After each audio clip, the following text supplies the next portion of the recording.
ನಾನೀಗ ಬೆಂಗಳೂರಿನ ಫ್ರೀಡಂ ಪಾರ್ಕ್ನಲ್ಲಿದ್ದೀನಿ. ಇಲ್ಲಿ ಕೆಪಿಎಸ್ಸಿ ಅಭ್ಯರ್ಥಿಗಳು ದೊಡ್ಡ ಮಟ್ಟದಲ್ಲಿ ಪ್ರತಿಭಟನೆಯನ್ನ ಮಾಡ್ತಾ ಇದ್ದಾರೆ. ಸರ್ಕಾರದ ವಿರುದ್ಧವಾಗಿ ಆಕ್ರೋಶವನ್ನ ವ್ಯಕ್ತಪಡಿಸ್ತಾ ಇದ್ದಾರೆ. ಯಾವ ಕಾರಣಕ್ಕಾಗಿ ಅವರು ಪ್ರತಿಭಟನೆಯನ್ನ ಮಾಡ್ತಾ ಇದ್ದಾರೆ ಅವರನ್ನೇ ಕೇಳೋಣ. ನನ್ನ ಜೊತೆಗೆ ಈಗ ಅಭ್ಯರ್ಥಿಗಳಿದ್ದಾರೆ, ಪ್ರತಿಭಟನಾ ನಿರತರು. ಸರ್ ನಮಸ್ಕಾರ, ನಿಮ್ಮ ಹೆಸರೇನು? ರಾಜೇಶ್ ಸರ್. ಈಗ ಪ್ರತಿಭಟನೆ ಮಾಡ್ತಿದ್ದೀರಿ, ಯಾವ ಕಾರಣಕ್ಕೆ ಮಾಡ್ತಿದ್ದೀರಿ, ಏನು ನಿಮ್ಮ ಬೇಡಿಕೆಗಳು? ಸರ್, ಈಗ ದೊಡ್ಡವ್ರು ಹೇಳ್ತಾರೆ ಏನಂದರೆ ಎಷ್ಟು ಸಾರಿ ಪೋಸ್ಟ್ಪೋನ್ ಮಾಡೋದು ಅಂತ. ಇವರು ಕೆ ಪಿ ಎಸ್ ಎಲ್ಲಿ ಇರೋರು ಮೀಟಿಂಗ್ ಮಾಡ್ತಾರಲ್ಲ ಸರ್, ಏನು ಡೇಟನ್ನು ನೋಡಿಕೊಂಡು ಫಿಕ್ಸ್ ಮಾಡಿದ್ರೆ ತುಂಬ ಅನುಕೂಲ ಆಗುತ್ತೆ ಸರ್. ಯೂಶ್ವಲಿ ಇತಿಹಾಸ ತೆಗೆದು ನೋಡಿದ್ರೆ 3 ತಿಂಗಳು ಟೈಮ್ ಕೊಡ್ತಾರೆ sir K P S C exam ಪ್ರಿಪ್ರೇಷನ್ಗೆ. ಫಸ್ಟಿಂದ ಅನೌನ್ಸ್ ಮಾಡಿದಾಗಿಂದ 2 ತಿಂಗಳು ಸರ್. 1 ತಿಂಗಳು ಅನೌನ್ಸ್ ಮಾಡ್ತಾರೆ, ನೆಕ್ಸ್ಟು ಎಲೆಕ್ಷನ್ ಬರುತ್ತೆ, ಮತ್ತೆ ಪ್ರೊಟೆಸ್ಟ್. ಓದಬೇಕಾ ಎಲ್ಲ ಪ್ರೊಟೆಸ್ಟ್ ಮಾಡಬೇಕಾ sir? E P S C exam ಇದೆ, ಓದಬೇಕಾ ಪ್ರೊಟೆಸ್ಟ್ ಮಾಡಬೇಕಾ? Next I B P S exam 1 year ಮುಂಚೆನೇ ಬಿಡ್ತಾರೆ ಸರ್. ಮೀಟಿಂಗಲ್ಲಿ ಏನು ಮಾಡ್ತಾರೆ ಇವರು ಅನ್ನೋದು ಗೊತ್ತಾಗ್ತಲ್ಲ sir K P S C ಅವರು. ಅದನ್ನು ಪ್ರೊಟೆಸ್ಟ್ ಮಾಡಬೇಕಾದ್ರೆ ಓದಬೇಕಾ ಪ್ರೊಟೆಸ್ಟ್ ಮಾಡಬೇಕಾ? Again 25th I B P S exam ಇದೆ ಸರ್. ನೋಡ್ಕೊಂಡು ಮಾಡ್ತಾರೋ ಗೊತ್ತಿಲ್ಲ ಸರ್. ಎಗೇನ್ ನಾವು ಪ್ರೊಟೆಸ್ಟ್ ಮಾಡಬೇಕಾ ಇದು ಮಾಡಬೇಕಾ ಸರ್? ಇಷ್ಟೆಲ್ಲ ಇದ್ದು ಪದೇ ಪದೇ ಹೇಳ್ತಾರೆ ನಾವು ಪದೇ ಪೋಸ್ಟ್ಪೋನ್ ಮಾಡೋಕ್ಕಾಗಲ್ಲ ಎಕ್ಸಾಮ್ಗಳನ್ನ ಅಂತ. ಏನು ಮಾಡ್ತಿದ್ದಾರೆ ಸರ್ ಹಾಗಾದರೆ ಇವರು? ಕೆ ಪಿ ಎಸ್ ಸಿಲಿ ಕೂತ್ಕೊಂಡು ಮೀಟಿಂಗ್ ಗಂಟೆ ಕೂತ್ಕೊಂಡು ಟೀ ಸಮೋಸ ತಿನ್ಕೊಂಡು ಟೈಮ್ ವೇಸ್ಟ್ ಮಾಡ್ತಿದ್ದಾರಾ, ಇಲ್ಲ ವಿದ್ಯಾರ್ಥಿ ಜೀವಗಳನ್ನ ಹಾಳು ಮಾಡ್ತಿದ್ದಾರೆ ಸರ್? ಯುವ ನಿಧಿ ಅಡಿಯಲ್ಲಿ 38.5 ಲಕ್ಷ ಕೋಟಿ ಹಣ ಸ್ಪೆಂಡ್ ಮಾಡ್ತಾರೆ. ಇಲ್ಲಿರೋ ವಿದ್ಯಾರ್ಥಿಗಳಿಗೆ ಉದ್ಯೋಗ ಕೊಟ್ಟರೆ ಅವ್ರೇನಕ್ಕೆ ಬರ್ತಾರೆ ಸರ್? ಯುವ ನಿಧಿ ಅಡಿಯಲ್ಲಿ ಏನಕ್ಕೆ ಆ ಫಂಡ್ ಬೇಕು? ಇವ್ರ ಕೆಲಸ ಸಿಕ್ಕರೆ ಅದೇ ಬರುತ್ತೆ. ಎಲೆಕ್ಷನ್ ಮುಂಚೆ ನಾವು ಉದ್ಯೋಗ ಕೊಡ್ತೀವಿ, ಪ್ರತಿಯೊಬ್ಬರಿಗೂ ಉದ್ಯೋಗ ಕೊಡ್ತೀನಿ ಅಂತಾರೆ. ಈಗೇನು ಮಾಡ್ತಾಯಿದ್ದಾರೆ ಸರ್ ಇವರು?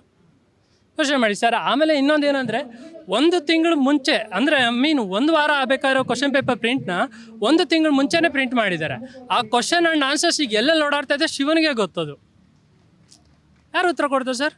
ಆಮೇಲೆ ಇನ್ನೊಂದು ಪೇಪರ್ನ ಟ್ರಾನ್ಸ್ಪೋರ್ಟ್ ಮಾಡ್ತಿದ್ದಾರೆ. ಇತಿಹಾಸದಲ್ಲಿ ಯಾವತ್ತೂ ಗೊತ್ತಿಲ್ಲ, ಗೌಪ್ಯ ಸಾಮಗ್ರಿಗಳನ್ನ ಗೌಪ್ಯವಾಗಿ ಸಾಗಾಣಿಕೆ ಮಾಡಬೇಕು. ಕೆ ಪಿ ಎಸ್ ಸಿ ಪ್ರಶ್ನೆ ಪತ್ರಿಕೆಗಳನ್ನ ಇಲ್ಲಿ ನೋಡಿ ಸರ್, ನ್ಯೂಸ್ ಪೇಪರಲ್ಲಿ ಹಾಕೊಂಡು ಇದು ಯಾವ ರೀತಿ ಗೌಪ್ಯ ಅನ್ನೋದು ನಂಗೆ ಗೊತ್ತಾಗ್ತಾಯಿಲ್ಲ. ತಗೊಳ್ಳಿ ಸರ್ ಪ್ರೂಫ್ ಬೇಕಾರೆ. ಬೀದರು, ರಾಯಚೂರು, ಕಲಬುರಗಿ ಯಾವ ರೀತಿ ಇದು ಗೌಪ್ಯವಾಗಿ ಸಾಗಾಣಿಕೆ ಮಾಡ್ತಾ ಇದ್ದಾರೆ ನಮಗಂತೂ ಗೊತ್ತಾಗ್ತಾಯಿಲ್ಲ ಸರ್. ಇದು ಏನು ಈ ಪರೀಕ್ಷೆಯಲ್ಲಿ ಏನು ಡೌಟ್ ಇದೆ ನಿಮಗೆ? ಯಾವ ಥರ ಅಂದರೆ ಸಹಜವಾಗಿ ಪರೀಕ್ಷೆ ಸರಿಯಾಗಿ ಆಗ್ತಾ ಇಲ್ವಾ, ಅಥವಾ ಇನ್ನೇನು ಸಮಸ್ಯೆ ಆಗ್ತಿದೆ? ಸರ್, ಇವರು ಫಸ್ಟ್ ಆಫ್ ಆಲ್ ಕ್ಲೀನಾಗಿ ಒಂದು ಕ್ಯಾಲೆಂಡರ್ ಬಿಟ್ಬಿಟ್ಟು ಎಕ್ಸಾಮ್ ಅಂತೂ ನಡೆಸಲ್ಲ. ಇವಾಗ ನಮ್ಮದು 1780 ಇಶ್ಯೂ ಅದು ಬೇರೆ ಇದೆ. ಅವರಿಗೆ ಎಕ್ಸಾಮಿಗೆ ಕರೆದ್ಬಿಟ್ಟು 2 ಮಂತ್ಸ್ ಓದೋಕೆ ಹಿಂಗೆ ಟೈಮ್ ಕೊಡಬೇಕು. ಅದನ್ನು ಇವ್ರು ಕೊಟ್ಟಿಲ್ಲ, ಆಯಿತಾ? ನಾವು ಬೇರೆ ಅಂದರೆ ನಮಗೇನು ಏಜ್ ರಿಲ್ಯಾಕ್ಸೇಷನ್ ಅದೇನಿಲ್ಲ, ಬಟ್ ನಮಗೆ ಫುಲ್ ಡೌಟ್ ಇದೆ ಈ ಕೆ ಪಿ ಎಸ್ ಸಿ ಮೇಲೆ. ಯಾಕಂದ್ರೆ ಕರೆಯೋದೇ ಯಾವಾಗಲೂ ಒಂದು ಸಾರಿ, ಆಮೇಲೆ ವ್ಯಾಕೆನ್ಸಿ ಇಷ್ಟೊಂದು ಕಮ್ಮಿ ಕರೀತಾರೆ. 380 ಅದೇ ಆವಾಗಲೇ ಹೇಳಿದೆ. ಬೇರೆ ಸ್ಟೇಟ್ ಅವ್ರು ಏನು ಮಾಡ್ತಾರೆ, ಈಗ ಮಹಾರಾಷ್ಟ್ರದ 2 ದಿವಸ ಇದ್ದಾಗ ಪೋಸ್ಟ್ಪೋನ್ ಮಾಡಿಸಿದ್ರು ಸರ್. ಇವ್ರು ಅಂತಾರೆ ಇನ್ನೂ 4-5 ದಿನ ಇಟ್ಕೊಂಡು ಹೆಂಗ್ರಿ ಪೋಸ್ಟ್ಪೋನ್ ಮಾಡೋದು ಅಂತ. ಅವ್ರ ಪೋಸ್ಟ್ ಎಷ್ಟು ಕರೆದಿದ್ರು ಗೊತ್ತಾ? 528 ಹಿಂಗೆ ಪೋಸ್ಟ್ ಕರೆದಿದ್ರು. ಆ ಮಕ್ಕಳೆಲ್ಲ ಸ್ಟ್ರೈಕ್ ಮಾಡಿದ್ದು ಇನ್ನೂ 258 ಅಗ್ರಿಕಲ್ಚರಲ್ ಪೋಸ್ಟ್ನ ಆ್ಯಡ್ ಮಾಡಿ ನಮಗೆ ಅನ್ಯಾಯ ಆಗ್ತಾ ಇದೆ ಅಂತ. ಅವರು ಪ್ರತಿ ವರ್ಷ ಎಕ್ಸಾಮ್ ಬರ್ಕೊಂಬರೋರು, ಪ್ರತಿ ವರ್ಷ ಆಗುತ್ತೆ ಎಮ್ ಪಿ ಎಸ್ ಸಿ. ನಮ್ದು ಇವ್ರು ಕರೆಯೋದೇ 4-5 ವರ್ಷಕ್ಕೆ ಒಂದು ಸಾರಿ. ಅದು 380 ಪೋಸ್ಟು. ಅದು ಈ ಥರ ಈಗ ಪೋಸ್ಟ್ಪೋನ್ ಇದು ಅಪ್ಲಿಕೇಶನ್ ಬಂತು, ಹಾಕಿದ್ವಿ, ಎಕ್ಸಾಮ್ ಡೇಟ್ ಬೇಗ ಬಿಡೋಲ್ಲ. ಎಕ್ಸಾಮ್ ಡೇಟ್ ಬಿಡೋ ಅಷ್ಟೊತ್ತಿಗೆ ಏನೋ ಒಂದು ಇರುತ್ತೆ, ಈ ಥರ ಕ್ಲಾಶ್ ಆಗ್ತಿರುತ್ತೆ. ಇವರಲ್ಲಿ ಒಳಗಡೆ ಇದ್ಕೊಂಡು ಏನು ಮಾಡ್ತಾರೋ ಅದು ಗೊತ್ತಿಲ್ಲ. ಇನ್ನೊಂದು ಎಲ್ಲದಕ್ಕೂ ಅರ್ಜೆನ್ಸಿ ತೋರಿಸ್ತಿರಲ್ಲ, ಅದರಿಂದನೇ ಡೌಟ್ ಬರ್ತಾ ಇರೋದು. ಯಾಕೆಂದರೆ ಡೌಟ್ ಎಲ್ಲಿಂದ ಶುರು ಆಯಿತು ಅಂತಂದರೆ, ಇವರು ಪೋಸ್ಟ್ಪೋನ್ ಮಾಡಿದ ತಕ್ಷಣ ಸರ್ ಕೋರ್ಟ್ಗೆ ಹೋಗಿದ್ರು ಸರ್ ಒಂದಿಷ್ಟು ಜನ. ಅಲ್ಲಿ ಮೇನ್ ಇಶ್ಯೂ ಇದ್ದಿದ್ದೇನು ಅಂತಂದರೆ, ಅಂಗವಿಕಲ ವಿದ್ಯಾರ್ಥಿಗಳಿಗೆ ಸ್ಕ್ರೈಬ್ ಸಿಗ್ತಾ ಇಲ್ಲ ಟ್ಯೂಸ್ಡೇ ಇರೋದ್ರಿಂದ ಅಂತ. ಸೊ ಇವ್ರೇನು ಮಾಡಿದ್ರು, ನಾವು ಕೊಡ್ತೀವಿ ಅಂತಾರೆ. ಅದು ಹೆಂಗೆ ರೂಲ್ಸ್ ಒಂದು ಏನಿದೆ ಅಂತಂದರೆ, ಈಗ ಡಿಗ್ರಿ ಲೆವೆಲ್ ಎಕ್ಸಾಮ್ ಇದ್ದರೆ ಡಿಗ್ರಿ ಲೆವೆಲ್ ಓದಿರೋರು ಸ್ಕ್ರೈಬ್ ಆಗೋಕ್ಕಾಗಲ್ಲ, ಅವ್ರಿಗಿಂತ ಕೆಳಗಿನವ್ರು ಇರಬೇಕು. ಇವರು ಅರ್ಜೆಂಟಲ್ಲಿ ಯಾರನ್ನ ಕರ್ಕೊಂಬಂದು ಕೂಡಿಸ್ತಾರೋ ಗೊತ್ತಿಲ್ಲ. ಇವು ಬೇರೆಯವರು ಅಂಗವಿಕಲರು ಬೇರೆ ದಿನ ಅರೇಂಜ್ ಮಾಡಬೇಕಿದ್ರೆ ಅವ್ರಿಗೆ ಗೊತ್ತಿರೋರನ್ನ ನೀಟಾಗಿ ಸ್ವಲ್ಪ ನಾಲೆಡ್ಜಬಲ್ ಅನ್ನೋರನ್ನ ಕರ್ಸ್ಕೊತಾರೆ. ಯಾರ್ದೋ ಒಬ್ರದ್ದು ನನಗೆ ನೀಟಾಗಿ ಅವ್ರ ಹೆಸರು ಗೊತ್ತಿಲ್ಲ, ಒಬ್ಬ ಅಂಗವಿಕಲನಿಗೆ ಈ ಥರ ಅನ್ಯಾಯ ಆಗಿದೆ. ಯಾವುದೋ 12th ಹುಡುಗನೋ 10th ಹುಡುಗನೋ ಕೊಟ್ಟಿದ್ರಂತೆ. ಇವ್ರು ಹೇಳಿದ್ದೆ ಒಂದು, ಅವ್ರು ಹಾಕಿದ್ದೆ ಒಂದು, ಅವ್ರ ಜೀವನ ಅಲ್ಲಿ ಹೋಯ್ತು. ಅದೊಂದು. ಆಮೇಲೆ ಕ್ವಶನ್ ಪೇಪರ್ನ 1 ವೀಕ್ ಬಿಫೋರ್ ಪ್ರಿಂಟ್ ಮಾಡಬೇಕು. ಯು ಪಿ ಎಸ್ ಸಿ ಇರಲಿ, ಎಮ್ ಪಿ ಎಸ್ ಸಿ ಇರಲಿ, ಯಾವುದೇ ಎಕ್ಸಾಮ್ ಇರಲಿ 1 ವೀಕ್ ಮುಂಚೆ. ಇವ್ರು ಹೆಂಗೆ ಮಾಡ್ತಿದ್ದಾರೆ ಅಂತಂದರೆ, ಇವರು ಎಕ್ಸ್ಕ್ಯೂಸ್ ಕೊಟ್ಟಿರೋದು ಪೋಸ್ಟ್ಪೋನ್ ಮಾಡಿ ಸರ್ ಅಂದ ತಕ್ಷಣ, ಇಲ್ಲ ಸರ್ ನಾವು ಆಲ್ರೆಡಿ ಪ್ರಿಂಟ್ ಮಾಡಿಬಿಟ್ಟಿದ್ದೀವಿ ಕ್ವಶನ್ ಪೇಪರು ಅಂತ. ಅಂದರೆ ಇವರು ಪೋಸ್ಟ್ಪೋನ್ ಮಾಡೋಕ್ಕೆ ಇವ್ರಿಗೆ ಇಷ್ಟ ಇಲ್ಲ, ಅದರಿಂದನೇ ಅರ್ಜೆನ್ಸಿ ತೋರಿಸ್ತಿದಾರಲ್ಲ. 1 ಮಂತ್ ಮುಂಚೆನೇ ಮಾಡಿದ್ದೀವಿ ಅಂತ, ಅದು ಫುಲ್ ಕ್ರೈಮ್. ಅದು 1 ಮಂತ್ ಮಾಡಿದ್ದೀವಿ ಅಂತ ಅದನ್ನು ಓಪನ್ ಆಗಿ ಹೇಳ್ಕೊಂಡಿದ್ದಾರೆ ಗೌರ್ಮೆಂಟ್ಗೆ ನಾವು ಮಾಡೋಕ್ಕಾಗಲ್ಲ ಅಂತ. ಆಮೇಲೆ ಒ ಎಮ್ ಆರ್ ಶೀಟ್ದು ಏನಾಗಿತ್ತು ಗೊತ್ತಾ ಸರ್? PSI ಸ್ಕ್ಯಾಮ್ ಆಯ್ತಲ್ಲ, ಸ್ಕ್ಯಾನ್ ಆದ ತಕ್ಷಣ ಗೌರ್ಮೆಂಟ್ ಆರ್ಡರ್ ಏನು ಬಂತು ಅಂತಂದರೆ, 2 ಕಾರ್ಬನ್ ಕಾಪಿ ಇರಬೇಕು. ಒಂದು ಕೆ ಪಿ ಎಸ್ ಸಿಗೆ ಹೋಗುತ್ತೆ main original copy, 1 carbon copy student ಹತ್ರ, ಇನ್ನೊಂದು ಜುಡಿಷಿಯರಿ ಹತ್ರ ಇರಬೇಕು, ಗೌರ್ಮೆಂಟ್ ಹತ್ರ ಇರಬೇಕು. ಸೊ ಸ್ಕ್ಯಾಮ್ ಆಗಲ್ಲ ಅಂತ ಇವ್ರೇನು ಮಾಡ್ತಿದ್ದಾರೆ, ಅರ್ಜೆಂಟಾಗಿ ಅದನ್ನು ಆ ಸಿಸ್ಟಮ್ ತೊಗೊಂಬನ್ನಿ ಆ ಥರ ಮಾಡಿ ಅಂದರೆ, ಇಲ್ಲ ಸರ್ ಈಗ ಆಲ್ರೆಡಿ ಎಕ್ಸಾಮ್ ಇವಾಗಲೇ ಇದೆ, ಈಗಲೇ ನಡೆಸ್ತಾ ಇದೀವಿ, ಆ ಥರ OMR ತರೋಕ್ಕಾಗಲ್ಲ, ಸ್ಕ್ಯಾಮ್ ಮಾಡಕ್ಕೆ ಬೇಕಲ್ಲ. ಇದೆಲ್ಲ ನೋಡಿದ್ರೆ ಡೌಟ್ ಬರುತ್ತೆ ತಾನೆ. ಅದಕ್ಕೆ ನಾವು ಎಕ್ಸಾಮ್ ಬರೀಬೇಕು ಅಂತಾನೆ ಬಂದಿದ್ದು. ನಾನು ಇಲ್ಲಿ ಇರಲ್ಲ, ನಾನು ಡೆಲ್ಲಿಲಿ ಓವರ್ನಲ್ಲಿ ಓದ್ತಾ ಇರೋದು UPSC ಎಕ್ಸಾಮ್ ಬರೆಯೋಕ್ಕೆ ಅಂತ ಬಂದ್ಬಿಟ್ಟು ಇವರೆಲ್ಲ ಮಾಡೋದು ನೋಡ್ಬಿಟ್ಟು ಆ ಡೌಟ್ಗೆ ನಮ್ಗೆ ಸ್ಟ್ರೈಕಿಗೆ ಬಂದಿದ್ದೀವಿ ಸರ್. ಇನ್ನು ಈ ಎಕ್ಸಾಮ್ನ ತರಾತುರಿಯಲ್ಲಿ ನಡೆಸ್ತಿದ್ದಾರೆ ಅನ್ನೋ ಒಂದು ಆರೋಪನೂ ಇದೆ. ಇಲ್ಲಿ ಬಹಳಷ್ಟು ಜನ ಹೆಣ್ಮಕ್ಳು ಬಂದಿದ್ದಾರೆ. ಮೇಡಮ್, ನೀವು ಮಾತನಾಡ್ತಾ ಇದ್ರಿ ಆ ಸಂದರ್ಭದಲ್ಲಿ ಬಹಳಷ್ಟು ಅನುಮಾನಗಳಿದಾವೆ ಅಂತ ಹೇಳಿ, ಏನು ಹೇಳ್ತೀರಿ? ಈ ಎಕ್ಸಾಮ್ಗೆ ತುಂಬ ಜನ ಕಷ್ಟಪಟ್ಟು ಓದ್ತಿರ್ತಾರೆ, ಯಾರೋ ಏನೋ ಸುಮ್ಮನೆ ಇಲ್ಲಿ ಬಂದು ಆ ಥರ ಅಲ್ಲ ಸರ್. ಇವ್ರಿಗೆ 4 ವರ್ಷದಿಂದ ಇವತ್ತು ಬರುತ್ತೆ ನೋಟಿಫಿಕೇಶನ್, ಅವಾಗಿಂದ ಓದ್ತಾ ಇರ್ತೀವಿ. ಅವಾಗ ಇಲ್ಲದೆ ಇರೋ ಆ ಥರ ನಮಗೆ ಇದರಲ್ಲಿ ಕಾಣಿಸ್ತಿದೆ. ಅದಕ್ಕಿಂತ ಮುಂಚೆ ಪರೀಕ್ಷೆ ಬರೆಯೋದೇ ಎಷ್ಟು ಸ್ಟ್ರೆಸ್ ಇರುತ್ತೆ, ನೆನ್ಪಿಟ್ಕೊಳ್ಳೋದೇ ತುಂಬ ಇರುತ್ತೆ. ಆ ಸ್ಟ್ರೆಸ್ ಜೊತೆ ಅಯ್ಯೋ ಬರೀತಿದ್ದೀವಿ, ಏನಪ್ಪ ಇದು ಏನಾಗುತ್ತೋ, ಇವ್ರು ಹಿಂಗೆ ಹೇಳ್ತಿದ್ರೆ ಹಂಗೆ ಈ ದ್ವಂದ್ವನೇ ಇವಾಗಲೇ ಇರಬೇಕಾದ್ರೆ ನಮಗೇನು ಅಂದರೆ ರಿಸಲ್ಟ್ ಬರಿತೀವಿ, ಓಕೆ, ಬರ್ದಾದ್ಮೇಲೆ ರಿಸಲ್ಟ್ ಯಾವಾಗ ಬಿಡ್ತಾನೋ. ಇವ್ರು ಅದೇ ಇದನ್ನ ಬೇರೆ ಎಷ್ಟೊಂದು ಮಾಡೋ ಕೆಲಸಗಳಿದೆ, ಆ ರಿಸಲ್ಟ್ ಬಿಡೋದ್ರಲ್ಲಿ ತೋರಿಸ್ಲಿಲ್ಲ. CTI ನಾವು ಎಕ್ಸಾಮ್ ಬರೆದು ಆಲ್ಮೋಸ್ಟ್ 6 ತಿಂಗಳು ಮೇಲಾಗಿದೆ. ಅದು ಒಂದು ಅಟ್ಲೀಸ್ಟ್ ಏನೋ ಅದ್ರ ಬಗ್ಗೆ ನಮ್ಗೆ ಇನ್ನೂ ಇನ್ಫಾರ್ಮೇಷನ್ ಇಲ್ಲ. ಅದನ್ನೆಲ್ಲ ಮಾಡಿ ಅದನ್ನ ಬಿಟ್ಟು ಇದಕ್ಕೆ ಯಾಕೆ ಅಷ್ಟು 4 ವರ್ಷದಿಂದ 7 ವರ್ಷ ಆಯಿತು. ಆಲ್ಮೋಸ್ಟ್ 2017 ಬ್ಯಾಚಲ್ಲಿ ನೋಟಿಫಿಕೇಶನ್. ಆ 7 ವರ್ಷದಿಂದ ಆಗದೆ ಇರೋದು 1 ಮಂತ್ 2 ಮಂತ್ 20 ಡೇಸಲ್ಲಿ ಇವಾಗಲೇ ಮಾಡ್ತೀವಿ, ಅವಾಗಲೇ ಮಾಡ್ತೀವಿ. ಈ ಥರ ಇದೊಂದು ವಿಷಯದಲ್ಲಿ ಯಾಕೆ ಅಂತ ನಮಗೆ ಗೊತ್ತಾಗ್ತಿಲ್ಲ. ಅದೊಂದು ಜಸ್ಟ್ ಪರೀಕ್ಷೆ ಬರೆಯೋದಲ್ಲ, ಬರ್ದಾದ್ಮೇಲೆ ಅದು ಫಲಿತಾಂಶ ಕೂಡ ತುಂಬ ಪಾರದರ್ಶಕವಾಗಿ ಬರಬೇಕು. ಅದೊಂದೇ ನಾವು ಕೇಳೋದು. ಅದರಲ್ಲೂ ಯಾರು ಕಷ್ಟಪಟ್ಟು ಹಂಬಲ್ ಅದ್ರಲ್ಲಿ ಯಾರು ತುಂಬ ಕಷ್ಟಪಟ್ಟು ಓದಿದರೆ ಅವ್ರು ಸೆಲೆಕ್ಟ್ ಆಗಲಿ, ನಾವೇ ಆಗ್ಬೇಕಂತ ನಾನು ಹೇಳ್ತಾ ಇಲ್ಲ. ಅವ್ರು ಆದರೆ ನಮಗೆ ಖುಷಿ ಅಂತ ಅಷ್ಟೇ, ಅದಕ್ಕೋಸ್ಕರ ನಮ್ಮದು ಹೋರಾಟ ಅಷ್ಟೇ. ಅದಕ್ಕೆ ಒಂದು ಅಟ್ಲೀಸ್ಟ್ 17 ಬ್ಯಾಚ್ ಅವ್ರಿಗೆ ಇನ್ನೊಂದು 20 ಡೇಸ್ ಟೈಮ್ ಕೊಡಿ, ಟ್ರೂ ಆಗಿ ಎಕ್ಸಾಮ್ ಮಾಡಿ. ಇವಾಗಲೇ ಎಕ್ಸಾಮ್ ಮಾಡಿದ್ರೆ ಇನ್ನು 2 ಮಂತ್ಸ್ಗೆ ನಿಮ್ಮ ಪ್ರಿಲಿಮ್ಸ್ ರಿಸಲ್ಟ್ ಕೊಡ್ತೀವಿ ಅಂತ ನಮಗೊಂದು ಭರವಸೆ ಕೊಡಿ. 2 ಮಂತ್ಸ್ ಆದಮೇಲೆ ಮೇನ್ಸ್ ಮಾಡ್ತೀವಿ ಅಂತ ಡಿಫೈನ್ ಟೈಮ್ ಟೇಬಲ್ ಹೇಳಿ. ಇವಾಗ ಹೇಳಿ ಅದನ್ನೆಲ್ಲ ಹೇಳಿ ನಮ್ಮನ್ನು ಧೈರ್ಯ ತುಂಬೋದು ಬಿಟ್ಟು ನೀವು ಇವಾಗಲೇ ಮಾಡ್ತೀವಿ ಅವಾಗಲೇ ಮಾಡ್ತೀವಿ ಅನ್ನೋದೇನು? ನಿಮಗೆ ಪ್ರಿಲಿಮ್ಸ್ ಒಂದೇ ಇಂಪಾರ್ಟೆಂಟಾ? ನಮ್ಮ ರ್ಯಾಂಕು ಎಲ್ಲ ಡಿಪೆಂಡ್ಸ್ ಆಗೋದು ಮೇನ್ಸು. ನಮಗೆ ಮೇನ್ಸ್ ರಿಸಲ್ಟು ಅದೆಲ್ಲ ತುಂಬ ಇಂಪಾರ್ಟೆಂಟು. ಈ ಪ್ರಿಲಿಮ್ಸ್ ಇಸ್ ಜಸ್ಟ್ ಕ್ವಾಲಿಫೈಯಿಂಗ್, ಇದು ಜಸ್ಟ್ ಪಾಸ್ ಆದರೆ ಮುಗೀತು ಆ ಥರ ಅಲ್ಲ. ನಮಗೆ ಮೇನ್ ಇರೋದು ಮೇನ್ಸು, ಇಂಟರ್ವ್ಯೂ. ಅದು ಆ ಡೇಟ್ನ ಯಾವಾಗ ಮಾಡ್ತೀವಿ? ಇದನ್ನೇ ಇಷ್ಟು ಬೇಗ ಮಾಡ್ತಿದ್ದೀವಿ, ಅದನ್ನ ಹಿಂಗೆ ಮಾಡ್ತೀವಿ. ಅದ್ರ ಬಗ್ಗೆ ನೀವು ಬಂದು ಯಾರಾದರೂ ಹೇಳಿ. ನಾವು ನಮ್ಮ ಜನನಾಯಕರಾಗಿರೋ ಸಿದ್ದರಾಮಯ್ಯ ಅಧಿಕಾರಕ್ಕೆ ಬಂದಮೇಲೆ ಎಲ್ಲ ನಾನು ಒಬ್ಳು ಇಲ್ಲಿ ಮಾತಾಡ್ತಿದ್ದೀನಿ, ನಂದೆಲ್ಲ ನಾವು ಹುಡುಗಿರೆಲ್ಲ ಅನ್ಕೊಂಡ್ವಿ ಸದ್ಯ ಏನೋ ರಿಕ್ರೂಟ್ಮೆಂಟ್ಸ್ ಸ್ಟಾರ್ಟ್ ಆಗ್ತಿದೆ, ಅಷ್ಟು ವರ್ಷದಿಂದ ಓದಿದ್ದಕ್ಕೆ ಏನೋ ಒಂದು ಆಗುತ್ತೆ ಅಂತ. ಸೊ ಅದ್ರ ಬಗ್ಗೆ ನಮಗೆ ಕ್ಲಾರಿಫಿಕೇಶನ್ ಬೇಕು ಸರ್, ಯಾಕೆ ಹಿಂಗೆ ಮಾಡ್ತಿದ್ದಾರೆ? ಅಟ್ಲೀಸ್ಟ್ ಯಾವಾಗ ರಿಸಲ್ಟ್ ಬಿಡ್ತಾರೆ ಪ್ರಿಲಿಮ್ಸ್ ಮಾಡಿದ್ರೆ? ಈಗಿರೋರಿಗೆ ಒಂದು ಚಾನ್ಸ್ ಕೊಡಲಿ. 1 or 2 ಡೇಸಲ್ಲಿ ಏನಾಗುತ್ತೆ? ಆ ಸಿಲೆಬಸ್ಸು ಫ್ರೇಮ್ ಮಾಡಿರೋರಿಗೆ ಗೊತ್ತು ಅಲ್ಲಿ ಎಷ್ಟಿರುತ್ತೆ, ಎಷ್ಟು ಓದಬೇಕು ಅಂತ. It's not like UPSC only knowledge. ಇಲ್ಲಿ ಸ್ಟ್ಯಾಟಿಕ್ಸ್ ಎಲ್ಲ ತುಂಬ ನೆನ್ಪಿಟ್ಕೋಬೇಕು. ಸೊ ಅದಕ್ಕೆ ನಾವು ಆ ಎಕ್ಸಾಮ್ಗೆ ಪ್ರಿಪೇರ್ ಆಗೋಕ್ಕೇ 1 ಮಂತ್ ಬೇಕು. ಅಂದರೆ ಇವ್ರು ಬಿಫೋರ್ 1 ಮಂತೇ ನಮ್ಗೆ ಟೈಮ್ ಹೇಳಿದ್ರೆ ಆ ಒನ್ ವೀಕಲ್ಲಿ ಓದೋದು ತುಂಬ ಇರುತ್ತೆ, ನೆನ್ಪಿಟ್ಕೊಳ್ಳೋದು ಕೊನೆ ಟೈಮಲ್ಲಿ ನೋಡೋದೇ ಒಂದಷ್ಟು ಇರುತ್ತೆ. ಅದನ್ನು ನೋಡಿ ನಾವು ಮೆಂಟಲಿ ಪ್ರಿಪೇರ್ ಆಗ್ತೀವಿ. ಅದಕ್ಕೆ ಪ್ಲೀಸ್ ದಯಮಾಡಿ ಒಂದು 17 ಬ್ಯಾಚ್ ಅವ್ರಿಗೆ ಒಂದು 20 ಡೇಸ್ ಟೈಮ್ ಕೊಡಿ ಅಂತ ಕೇಳ್ಬೋದು. ಈಗ ವರ್ಕಿಂಗ್ ಡೇ ಅಂದರೆ ಮಂಗಳವಾರ ನಿಮ್ಗೆ ಎಕ್ಸಾಮ್ ಇಟ್ಟಿದ್ದಾರೆ, ಅದು ಸಮಸ್ಯೆ ಆಗುತ್ತೆ ಅನ್ನೋದು ಒಂದು.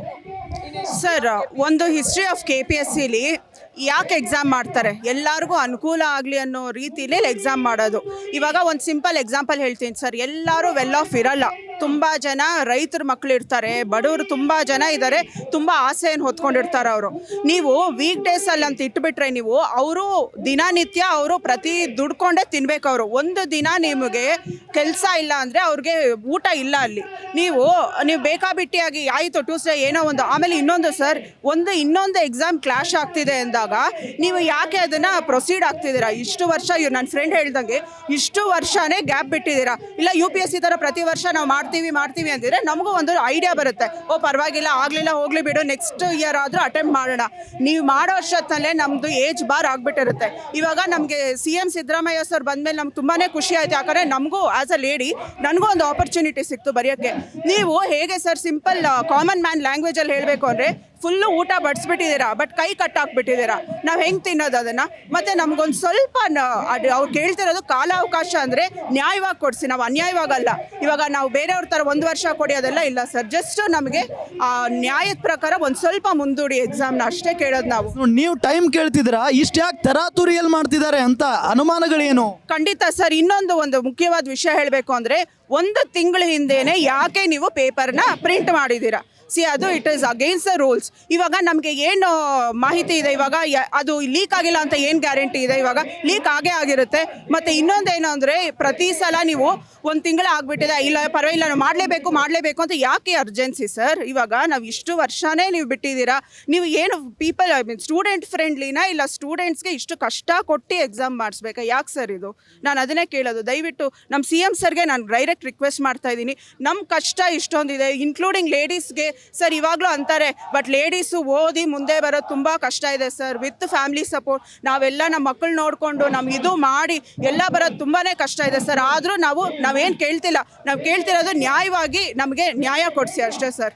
ಇದಕ್ಕಿಂತ ಮೊದಲು ಸರ್ಕಾರದ ಯಾವುದಾದ್ರೂ ನಾಯಕರನ್ನ ಭೇಟಿ ಮಾಡಿದ್ರಾ? ಇದ್ರ ಬಗ್ಗೆ ಮನವಿಯನ್ನ ಮಾಡ್ಕೊಂಡಿದ್ರಾ ನಿಮ್ಮ ಸಂಘಟನೆಯವರು? ಇವಾಗ ನಾವು ಕಂಟಿನ್ಯೂಸ್ ಆಗಿ ಅವ್ರಿಗೆ ಕಾಲ್ ಮಾಡಿ ಮೆಸೇಜ್ ಮಾಡಿ ರಿಕ್ವೆಸ್ಟ್ ಮಾಡ್ತಾನೆ ಇದ್ದೀವಿ ಸರ್. ಮೊನ್ನೆ ಕ್ಯಾಬಿನೆಟ್ ಮೀಟಿಂಗು ನಡೀತಲ್ಲ, ಎಲ್ಲರೂ ಅದ್ರ ಬಗ್ಗೆನೂ ಚರ್ಚೆ ಆಗಿದೆ. ನಮ್ಮ CM ಸಾಹೇಬರಿಗೆ ನಾವು ಅದನ್ನು ತಲುಪಿಸಿದ್ದೀವಿ, ಅವರು ನಿರ್ಧಾರ ಮಾಡ್ತಾರೆ ಅಂತಲೇ ಹೇಳ್ತಿದ್ದಾರೆ. ಬಟ್ ಸ್ಪಷ್ಟವಾಗಿ KPSCಗೆ ನಮ್ಮ ಸಿದ್ದರಾಮಯ್ಯ ಸರ್ ಯಾವುದೇ ಆರ್ಡರ್ ಕೊಟ್ಟಿಲ್ಲ ಸರ್ ಇದುವರೆಗೂ. ದಯವಿಟ್ಟು ಅದಕ್ಕೆ ಇಲ್ಲ, ನಮ್ಮ CM ಸರ್ಗೆ ಇದು ತಲುಪಿದೆಯಾ ಇಲ್ವೋ ಅಂತಲೇ ಡೌಟ್ ಬಂದುಬಿಟ್ಟಿದೆ ನಮಗೆ. ಎಲ್ಲರೂ ಇದೇ ಮಾಡಿದ್ದೀವಿ ಅಂತಿದ್ದಾರೆ, ಬಟ್ ನಿಜವಾಗ್ಲೂ ಹೋಗಿದೆಯಾ ಇಲ್ವೋ ಅಂತ ಗೊತ್ತಿಲ್ಲ. ಯಾಕಂದರೆ CM ಸರ್ ಕಿವಿಗೆ ಬಿದ್ದರೆ ಡೆಫಿನೆಟ್ ಆಗಿ ಅವರು ಸ್ಟೂಡೆಂಟ್ ಪರಾನೆ ಅಂತ ನಾನು ಇದುವರೆಗೂ ಹೇಳ್ತೀನಿ. ನಮಗೆ ಅವ್ರ ಮೇಲೆ ನಂಬಿಕೆ ಇದೆ. ಇವತ್ತು ಅವರು ಕಡಾಖಂಡಿತವಾಗಿ KPSC ಅವ್ರಿಗೆ ಮುಂದೂಡಿ ಅಂತ ಹೇಳ್ತಾರೆ ಅನ್ನೋ ನಂಬಿಕೆಯಲ್ಲಿದ್ದೀವಿ ನಾವು. ಎಲ್ಲರೂ ಹೇಳ್ತಿದ್ದಾರೆ ಸಿದ್ದರಾಮಯ್ಯನವರು ಸ್ಟೂಡೆಂಟ್ಸ್ ಪರ, ಅವರ ಪರವಾಗಿನೇ ಮಾತನಾಡ್ತಾರೆ, ನಿರ್ಧಾರವನ್ನು ತೆಗೆದುಕೊಳ್ತಾರೆ ಅಂತ. ಇದರಲ್ಲಿ ಅಂದರೆ ನಿಮ್ಮ ವಿಷಯಕ್ಕೆ ಯಾಕೆ ಈ ರೀತಿಯಾಗಿ ಮಾಡ್ತಾ ಇದ್ದಾರೆ? ಅದೇ ನಮಗೆ ತುಂಬ ಅನುಮಾನ ಇದೆ, ಏನು ಇವ್ರು ಕರೆಕ್ಟಾಗಿ ಮಾಡ್ತಾರೋ ಇಲ್ಲೋ ಅಂತಂದು. ಮತ್ತು ಕ್ವಶನ್ ಪೇಪರ್ ಲೀಕ್ ಆಗಿರೋ ಸಾಧ್ಯತೆಯೂ ತುಂಬ ಇದೆ. ಅದಕ್ಕೆ ನಮಗೆ ಈಗ ಎಕ್ಸಾಮ್ ಬರೆದ್ರೂ ಏನು ಯೂಸ್ ಇಲ್ಲ. ಆಲ್ರೆಡಿ ಕ್ವಶನ್ ಪೇಪರ್ ಎಲ್ಲ ಲೀಕ್ ಆಗಿದೆ ಅಂತ ನಮ್ಗೆ ಅನುಮಾನ ಇದೆ. ಅದರಿಂದ ನಮಗೆ ಈಗ 17-18 ಬ್ಯಾಚ್ ಅವ್ರಿಗೆ 1 ಮಂತು ಓದೋದಕ್ಕೆ ಟೈಮ್ ಬೇಕೇ ಬೇಕು. ಕ್ವಶನ್ ಪೇಪರ್ ಏನಾದರೂ ಹೊಸದಾಗಿ ರೆಡಿ ಮಾಡಬೇಕು ಅಂತೀರಾ? ಹಾಂ ಹೌದು. ಇದು ಇವಾಗ ನಮಗೆ ನ್ಯಾಯ ಸಿಕ್ಕ ಮೇಲೆ ನಮಗೆ ಮತ್ತೆ ಒಂದು ಬೇರೆ ಕ್ವಶನ್ ಪೇಪರ್ ರೆಡಿ ಮಾಡೇನೆ ನಮಗೆ ಎಕ್ಸಾಮ್ ಕಂಡಕ್ಟ್ ಮಾಡಬೇಕು ಅಂತ ನಾವು ಕೇಳ್ಕೊತಾ ಇದ್ದೀವಿ. ಆದರೆ ಒಪ್ಕೊಳ್ಬೇಕಲ್ವಾ ಅನ್ನೋದೊಂದು ಪ್ರಶ್ನೆ ಇದೆ. ಈಗ ಆಲ್ರೆಡಿ ಡೇಟ್ ಅನೌನ್ಸ್ ಮಾಡಿಬಿಟ್ಟಿದ್ದಾರೆ. ನೀವು ನೋಡಿದರೆ ಇನ್ನೂ 20 ದಿನಗಳ ಕಾಲ ಸಮಯಾವಕಾಶ ಕೊಡಿ ಅಂತ ಹೇಳ್ತೀರಾ? ಮಹಾರಾಷ್ಟ್ರದಲ್ಲೆಲ್ಲ 2 ದಿನ ಮುಂಚೆ ಇರೋವಾಗಲೇ ಮಾಡಿದ್ದಾರೆ. ಇವಾಗ ನಮ್ಮ ಕರ್ನಾಟಕದಲ್ಲಿ ಯಾಕೆ ಮಾಡ್ತಾ ಇಲ್ಲ? ಇವರೇನು ಸ್ಟೂಡೆಂಟ್ ಪರವಾಗಿದ್ದಾರಾ ಅಥವಾ ಅಪೋಸಿಷನಲ್ಲಿ ಇದ್ದಾರಾ ಅಂತ ಓಟ್ ಕೇಳುವಾಗೆಲ್ಲ ನಾವೆಲ್ಲ ಇಲ್ಲ ನಿಮಗೆಲ್ಲ ಹೆಲ್ಪ್ ಮಾಡ್ತೀವಿ ಎಲ್ಲರಿಗೂ ಅಂತ ಹೇಳೋದು. ಆಮೇಲೆ ಇವಾಗ ನಾವು ಕೇಳಕ್ಕೆ ಹೋದ್ರೆ ನಮಗೆ ಒಳಗಡೆ ಬಿಡೋಕ್ಕೂ ರೆಡಿ ಇಲ್ಲ ಇವರು. ನಾವು ಇನ್ನೆಲ್ಲ ಹೋಗಿ ಕೇಳೋಕ್ಕಾಗತ್ತೆ? ನಮ್ಮ ಹಕ್ಕನ್ನು ನಾವು ಚಲಾಯಿಸ್ಬೇಕಲ್ವಾ? ಅದಕ್ಕೆ ನಮ್ಗೆ ಇವಾಗ ನ್ಯಾಯ ಬೇಕು. ಇವಾಗ ಓದಕ್ಕೆ ಹೋದರೆ ನಮ್ಗೆ ಏನು ಓದಬೇಕಂತಲೇ ಗೊತ್ತಾಗ್ತಾ ಇಲ್ಲ. ಅಷ್ಟೊಂದು ನಮ್ಗೆ ಸ್ಟೂಡೆಂಟ್ಸ್ಗೆಲ್ಲ ತಲೆ ಕೆಟ್ಟು ಹೋಗ್ಬಿಟ್ಟತ್ತೆ ಇವಾಗ. ಅದಕ್ಕೆ ನಮ್ಗೆ ಇವಾಗ ಎಕ್ಸಾಮ್ ಮುಂದೆ ಗೊತ್ತಿರಲಿಲ್ವಾ ಡೇಟ್ ಅನೌನ್ಸ್ ಮಾಡ್ತಾರೆ ಅದೆಲ್ಲ? ಇಲ್ಲ, ನಾವು ಅಂದ್ಕೊಂಡಿದ್ವಿ 17-18 ಬ್ಯಾಚ್ ಅವ್ರಿಗೆ ನಮ್ಗೆ ಅಟ್ಲೀಸ್ಟ್ 2 ಮಂತ್ಸ್ ಆದರೂ ಟೈಮ್ ಕೊಡ್ತಾರೆ ಅಂತ. ಅವರು ಕೊಟ್ಟಿರೋದು 2 ಡೇಸ್ ಮಾತ್ರ. ಅದರಲ್ಲೂ ಏನೋ ಗೋಲ್ಮಾಲ್ ಮಾಡಿಬಿಟ್ಟಿದ್ದಾರೆ ಅವರು. ಆಲ್ರೆಡಿ ಕ್ವಶನ್ ಪೇಪರ್ ಲೀಕ್ ಮಾಡಿಬಿಟ್ಟಿದ್ದಾರೆ. ಅದು ಇವಾಗ ಎಲ್ಲರಿಗೂ ಇವಾಗ ಇದು ಆಗ್ತಾ ಇದೆ. ಸ್ವಲ್ಪ ನಮಗೆ ಅದಕ್ಕೆ ಹೆಲ್ಪ್ ಮಾಡಬೇಕು ಅಂತ. Okay, thank you. ಎಸ್, ನೋಡಿ, ಅವರ ಬೇಡಿಕೆ ಏನಪ್ಪ ಅಂತ ಅಂದರೆ ಸ್ವಲ್ಪ ದಿನಗಳ ಕಾಲ ಸಮಯಾವಕಾಶವನ್ನು ಕೊಡಬೇಕು ಅಂತ. ಯಾಕೆ ಇಷ್ಟೊಂದು ತರಾತುರಿ ಮಾಡ್ತಾ ಇದೆ ಸರ್ಕಾರ ಅನ್ನೋದು ಕೂಡ ಅಭ್ಯರ್ಥಿಗಳ ಪ್ರಶ್ನೆ. ಸರ್, ಏನು ಹೇಳ್ತೀರಿ? ಈಗ ಇಷ್ಟು ದೊಡ್ಡದಾಗಿ ಪ್ರತಿಭಟನೆಯನ್ನು ನಡೆಸ್ತಾ ಇದ್ದೀರಿ, ನೀವು ಕೂಡ ಯಾವ ಸಂಘಟನೆಯವರು? ಸರ್ ನಮಸ್ತೆ, ನನ್ನ ಹೆಸರು ಮೊಹಮ್ಮದ್ ಪೀರ್ ಅಂತ, SIO ವಿದ್ಯಾರ್ಥಿ ಸಂಘಟನೆ ರಾಜ್ಯ ಕಾರ್ಯದರ್ಶಿ. ಇವತ್ತು ಏನು KPSC ಅಭ್ಯರ್ಥಿಗಳು ಪ್ರತಿಭಟನೆ ಕರೆ ಕೊಟ್ಟಿದ್ದಾರೆ, ಭಾಳ ಪ್ರಮುಖವಾಗಿ ಅವರ ಒಂದು ನ್ಯಾಯಯುತ ಬೇಡಿಕೆಗಳು ಮೊದಲನೇದಾಗಿರ್ತಕ್ಕಂಥದ್ದು ಪರೀಕ್ಷೆ ದಿನಾಂಕವನ್ನು ಮುಂದೂಡಿ ಅಂತೇಳಿ. ಇದೇ ಆಗಸ್ಟ್ 27ನೇ ತಾರೀಕು KPSCಯ ಪರೀಕ್ಷೆಯನ್ನು ಅವ್ರು ಇಟ್ಕೊಂಡಿದ್ದಾರೆ.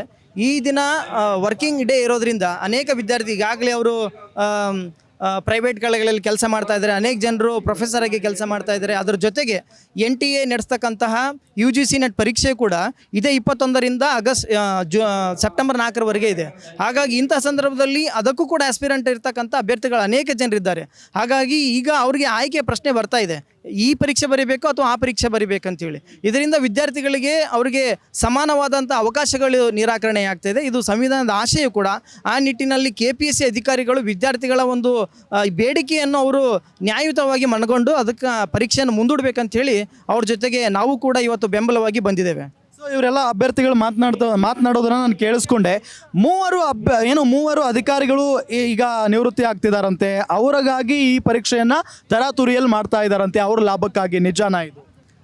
ಒಂದು ರೀತಿಯಲ್ಲಿ ನೋಡಿದ್ರೆ ಹಂಗೆ ಅನಿಸ್ತದೆ. ಯಾಕಪ್ಪ ಅಂತಂದರೆ ಈ ಪರೀಕ್ಷೆ ನಿಯಮಗಳಲ್ಲೂ ಕೂಡ ನೀವು ನೋಡೋದಾದರೆ ಈಗ ಅಧಿಕಾರಿಗಳಿಗೆ ಕೇಳಲಿಕ್ಕೆ ಹೋದಾಗ ಪರೀಕ್ಷೆಯನ್ನು ಮುಂದೂಡಿ ಅಂತ ಅಂದಾಗ ಕೇಳಲಿಕ್ಕೆ ಹೋದಾಗ ಅವ್ರು ಹೇಳ್ತಾ ಇರೋದು ಈಗಾಗಲೇ ಪ್ರಶ್ನೆ ಪತ್ರಿಕೆಗಳು ನಮ್ಮಲ್ಲಿ ಮುದ್ರಣ ಆಗಿಬಿಟ್ಟಿದೆ, ಅವುಗಳ ತಯಾರಿ ಕೂಡ ನಡೀತಾ ಇದೆ ಅಂತೇಳಿ. ಅದೇ KPSC ನಿಯಮಗಳಲ್ಲಿ ಹೇಳ್ತಾ ಇದ್ದಾರೆ ಅವರು 1 ವಾರದ ಸಂದರ್ಭದಲ್ಲಿ ಮಾತ್ರ ಪ್ರಶ್ನೆ ಪತ್ರಿಕೆಗಳನ್ನು ನೀವು ತಯಾರು ಮಾಡಿ ಕೊಡಬೇಕಂತೇಳಿ. ಹಾಗಾಗಿ ನಮಗೆಲ್ಲೋ ಕೂಡ ಒಂದು ರೀತಿ ಅನುಮಾನ ಕಾಡ್ತಾ ಇದೆ. 1 ತಿಂಗಳ ಮುಂಚೆ ಯಾವ ರೀತಿಯಾಗಿ ಪ್ರಶ್ನೆ ಪತ್ರಿಕೆಗಳನ್ನು ತಯಾರು ಮಾಡಿ ಇವರು ಕೊಡ್ತಾ ಇದ್ದಾರೆ ಅಂತಂದರೆ ಇದು ಒಂದು ಮತ್ತೆ ಭ್ರಷ್ಟಾಚಾರಕ್ಕೆ ಇದು ಅನುವು ಮಾಡಿಕೊಡ್ತಾ ಇದೆ ಅಂತಕ್ಕಂಥದ್ದು ನಮಗೆ ಇಲ್ಲಿ ಅನುಮಾನ ಕಾಡಿ ಬರ್ತಾ ಇದೆ. ವರ್ಕಿಂಗ್ ಡೇ ಅಂದರೆ ಮಂಗಳವಾರ ಇದೇ ಇತಿಹಾಸದಲ್ಲೇ ಮೊದಲ ಬಾರಿಗೆ ವರ್ಕಿಂಗ್ ಡೇ ಎಕ್ಸಾಮ್ ಇಟ್ಟಿರೋದು. ಸಹಜವಾಗಿ ಏನು ಪ್ರಾಬ್ಲಮ್ ಆಗ್ಬಹುದು ವರ್ಕಿಂಗ್ ಡೇ ಎಕ್ಸಾಮ್ ಇಟ್ಟರೆ? ಒಂದು ವರ್ಕಿಂಗ್ ಡೇ ಭಾಳ ಸಮಸ್ಯೆ ಏನಾಗ್ತಾಯಿದೆ ಅಂತಂದರೆ ಅನೇಕ ರೀತಿಯ ವಿದ್ಯಾರ್ಥಿಗಳೀಗ ಡೆಲ್ಲಿಯಲ್ಲಿ ಕೂಡ ಕೆಲವು ಜನ UPSC ಕೂಡ ಪ್ರಿಪ್ರೇಷನ್ಗೆ ಹೋಗಿದ್ದಾರೆ, ಕೆಲವು ಜನ ಬೇರೆ ಬೇರೆ ರಾಜ್ಯಗಳಿಗೆ ದುಡಿಲಿಕ್ಕೆ ಅಂತ ಹೋಗಿರ್ತವ್ರು ಇರ್ತಾರೆ. ಹಾಗಾಗಿ ಅಂಥ ವಿದ್ಯಾರ್ಥಿಗಳಿಗೆ ನೀವು ವರ್ಕಿಂಗ್ ಡೇಲಿ ಇರೋದ್ರಿಂದ ಅವರು ಒಂದೇ ದಿವಸ ರಜೆ ಹಾಕ್ಲಿಕ್ಕೆ ಆಗೋದಿಲ್ಲ, 2-3 ದಿನ ರಜೆ ಹಾಕಬೇಕಾಗುತ್ತೆ. ಇದರಿಂದ ಅನೇಕ ವಿದ್ಯಾರ್ಥಿಗಳು ರಜೆ ಸಿಗಲಿಲ್ಲಪ್ಪ ಅಂತಂದರೆ ಅವ್ರ ಪರೀಕ್ಷೆಯನ್ನೇ ಬರೆಯೋದಿಲ್ಲ. ಪರೀಕ್ಷೆ ಬರಲಿಲ್ಲಪ್ಪ ಅಂತಂದರೆ ಅವ್ರ ಕನಸು ನುಚ್ಚುನೂರಾಗಿ ಹೋಗ್ಬಿಡುತ್ತೆ. ಅವರೆಲ್ಲ ಪ್ರಯತ್ನ ಪಟ್ಟಂತಹ ಶ್ರಮ ಅದು ವ್ಯರ್ಥ ಆಗೋಗುತ್ತೆ. ಅದಕ್ಕೋಸ್ಕರ ಅದು ವ್ಯರ್ಥ ಆಗಬಾರ್ದು ಅಂತಂದರೆ ಸರ್ಕಾರ ವಿದ್ಯಾರ್ಥಿಗಳ ಪರವಾಗಿ ನಿಲ್ಲಬೇಕು ಅಂತ ಹೇಳ್ತಾ ಇದ್ದೀನಿ.